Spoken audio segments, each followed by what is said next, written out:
This video is sponsored by Card Kingdom. You can find all the cards in this video in their store by using the links in the description below.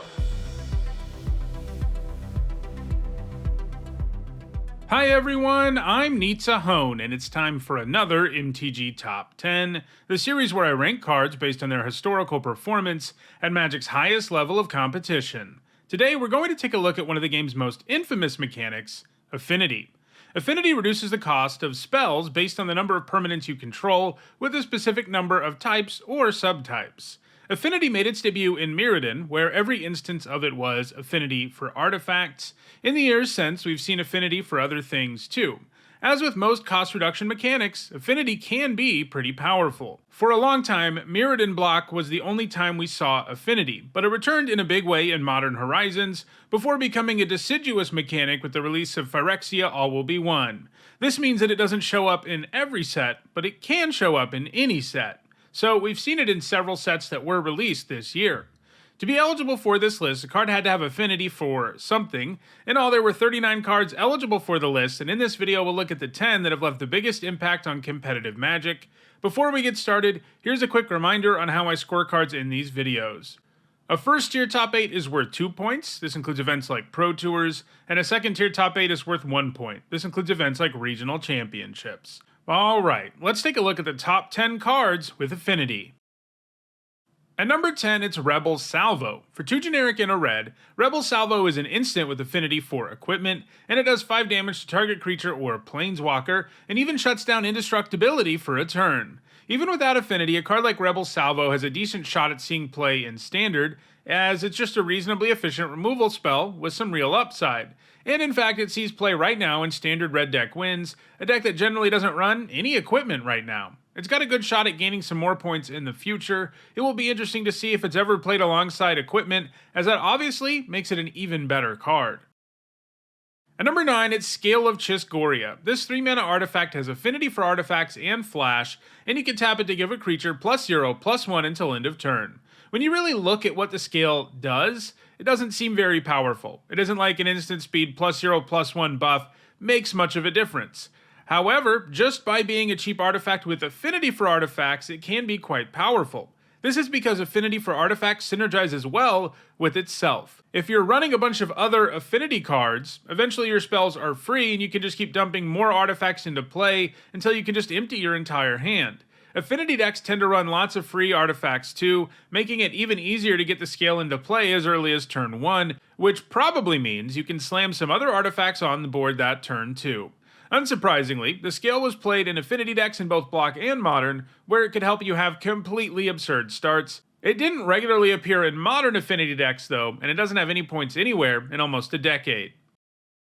At number 8, it's Furnace Dragon. For 6 generic and 3 red, this 5/5 flyer has Affinity for artifacts, and when it enters the battlefield, if you cast it from your hand, it exiles all artifacts. That might seem like a non-bow, and I guess it kind of is, since if you ever want to cast it, you need to have artifacts in play, and then the dragon will take them all away.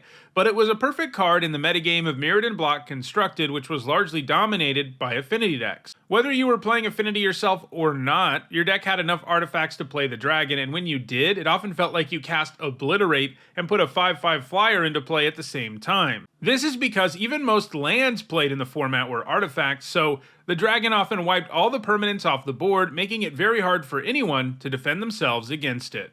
It saw a bit of play in Standard, but never caught on in a big way there, and it doesn't have any points since 2004. At number 7, it's Sojourners Companion. For 7 generic, the Companion is a 4/4 with Affinity for artifacts, and it comes with artifact land cycling, which means you can pay 2 and discard it to tutor up an artifact land and put it into your hand. One of the things that makes Affinity decks so explosive is the presence of artifact lands like Mist Vault Bridge. If you're running those, they basically produce 2 mana for each of your cards with Affinity for artifacts, and that's without thinking about all the other cheap artifacts these decks run. So while 7 mana might seem like a lot, you can actually get there quite quickly.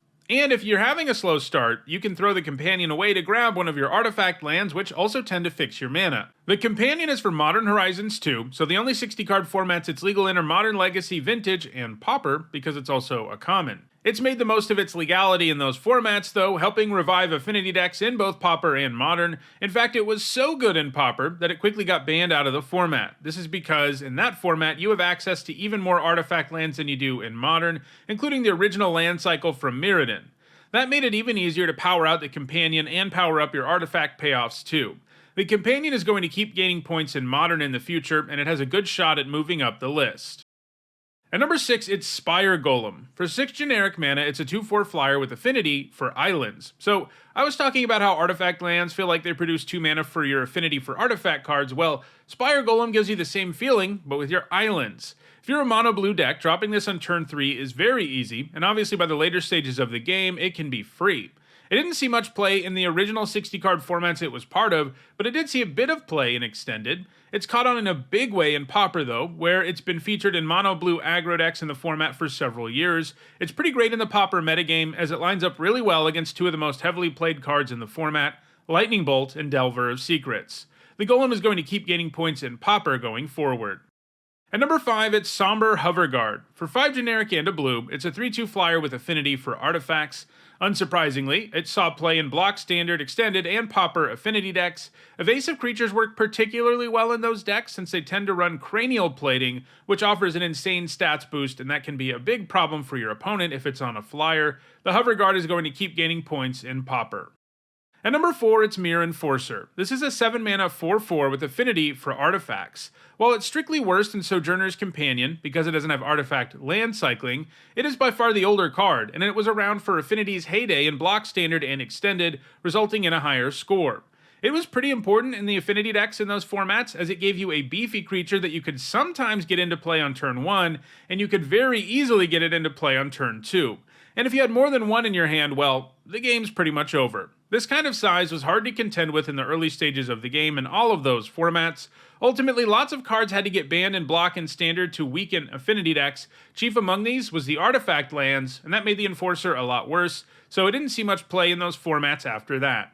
It managed to see a bit of play when Affinity decks were ported to Modern in 2011, but it didn't really find consistent success there until more recently, after the printing of the new artifact lands in Modern Horizons 2. Of course, it also sees play in Pauper Affinity. While it is definitely going to keep adding to its score, the 3 cards in front of it are doing the exact same thing, so I don't think it's ever going to do better than number 4. At number 3, it's Thought Monitor. For 6 generic and a blue, it's a 2/2 flyer with flying and Affinity for artifacts, and when it enters the battlefield, you draw 2 cards. At this point, you don't need me to tell you that this is super easy to cast in the early game despite its high mana cost, and Thought Monitor can be particularly absurd in decks built to abuse Affinity because it draws you 2 cards, and the chance that you can just play those cards for free, or at least for a significant discount, is pretty darn high. So the Monitor often feels like it's adding multiple things to the board, not just its flying body, which by the way is also a great place to slap Cranial Plating or Arcbound Ravager +1/+1 counters. The Monitor is from Modern Horizons 2, so it's never been legal in formats like Standard or Pioneer, but it's more than powerful enough to see play in the formats it is legal in. This of course includes Modern Affinity decks, but unlike the other cards we've looked at so far, it's also seen a ton of play in Legacy and Vintage artifact decks. Drawing cards off of this is just such a huge deal, making it better in those formats than something like Mirr Enforcer, which is basically just a vanilla creature. In addition to all that success in the paper formats, Thought Monitor is also available on Magic Arena, and it helped to spawn Affinity decks in Historic.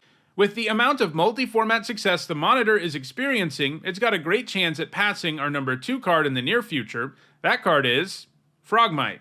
For 4 generic, it's a 2/2 with Affinity for artifacts. In Block Standard and Extended Affinity decks, games often started with the Affinity player playing an artifact land, a few free or cheap artifacts, and then a free Frogmite. A 2/2 on turn 1 is a big deal, especially when your deck is loaded up with various synergies for just having artifacts in play. You know, like the Mirr Enforcer you're probably going to play on turn 2. Like the Enforcer, it saw regular play in all of those formats before getting nerfed by bans. More recently, it's experienced a resurgence in Modern thanks to artifact lands, and it also sees play in Pauper. It's going to keep gaining points in the future, but it'll never catch the number 1 card, which is Thoughtcast. For 4 generic and a blue, this sorcery draws you 2 cards, and it of course has Affinity for artifacts. This is great for the same reason Thought Monitor is. Drawing more cards in your Affinity deck often means you're going to put more things into play immediately, and this is often a 1 mana draw too. While it's seen play in all of the same decks that cards like Frogmite and Mirror Enforcer have, it has a much higher score than they do, because during the time that Modern didn't have access to artifact lands at all, apart from Darksteel Citadel, Thoughtcast was the only card with actual Affinity that was appearing in Affinity decks in the format. So, unlike some of the other cards on the list, it didn't experience a resurgence when the new artifact lands got printed in Modern Horizons 2, because it was already seeing really heavy play in the format. That's what gives Thoughtcast its massive lead, and because it sees play alongside the cards on this list that are close to it, I don't think any of the cards on this list will ever catch it. So those are the top 10 cards with Affinity. Do you have an affinity for Affinity? If so, check out the description where you can find a direct Card Kingdom link for each card that appeared in this video. If you enjoyed this video, please like it and share it to help increase its reach. If you want to make sure you catch future MTG Top 10s, subscribe and turn on notifications. And if you want to catch up on the almost 700 other MTG Top 10s, you should see a playlist on your screen shortly. Thanks for watching.